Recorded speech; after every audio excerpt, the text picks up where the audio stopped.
Hello dear students.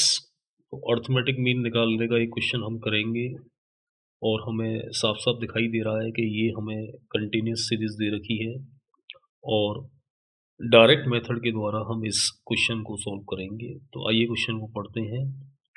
From the following find out the mean profits. तो profits पर shop rupees में हमें दे रखा है 100 to 200, 200 to 300, 300 to 400, 400 to 500, 500 to 600, 600 to 700, 700 to 800। Number of shops हमें दे रखी है यानी 10, 18, 20, 26, 30, 28, 18।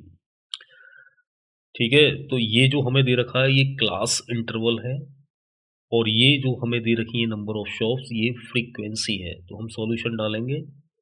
तो एक तो हम कॉलम बनाएंगे क्लास इंटरवल का यानी प्रॉफिट्स। ठीक है, एक हमारा रहेगा कॉलम जो रहेगा वो रहेगा मिड पॉइंट वाला, यानी हम हर क्लास का मिड पॉइंट यानी मिड वैल्यू हम निकालेंगे। और एक हमारा नंबर ऑफ शॉप यानी फ्रीक्वेंसी का रहेगा, फिर हम एफ का एक्स में मल्टीप्लाई कर देंगे। ठीक है, तो यहाँ सभी क्लास इंटरवल को हमने लिख दिया है।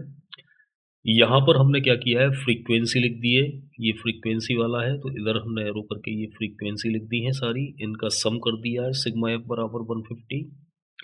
इधर मिड पॉइंट और एक्स यानी 100 और 200 को जोड़ेंगे तो 300 आएगा, 300 का अगर हाफ करेंगे तो 150 आएगा, है ना। ऐसे ही हर क्लास की मिड वैल्यू हमने निकाल दी है, लोअर और अपर लिमिट का एवरेज निकाल दिया है।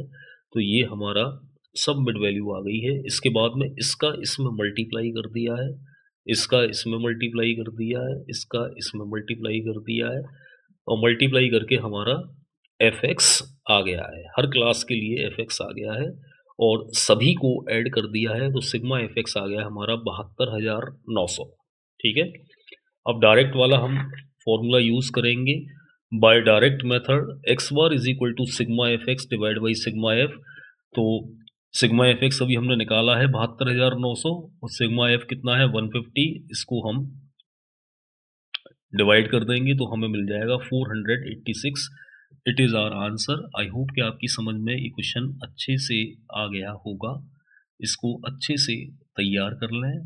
ठीक है, डायरेक्ट मेथड से आप कर सकते हैं, it is a very very easy method. अगर आपसे बोल रहा है कि अर्थमेटिक मीन निकालो तो आप किसी भी मेथड का यूज़ कर सकते हो। अगर आपसे बोले कि शॉर्टकट से करना है तो शॉर्टकट से करो, अगर आपसे बोले स्टेप डिविएशन से करना है तो स्टेप डिविएशन से करो, और जब बोल रहा है कि डायरेक्टली मीन निकालो तो आप किसी भी मेथड को यूज़ कर सकते हैं।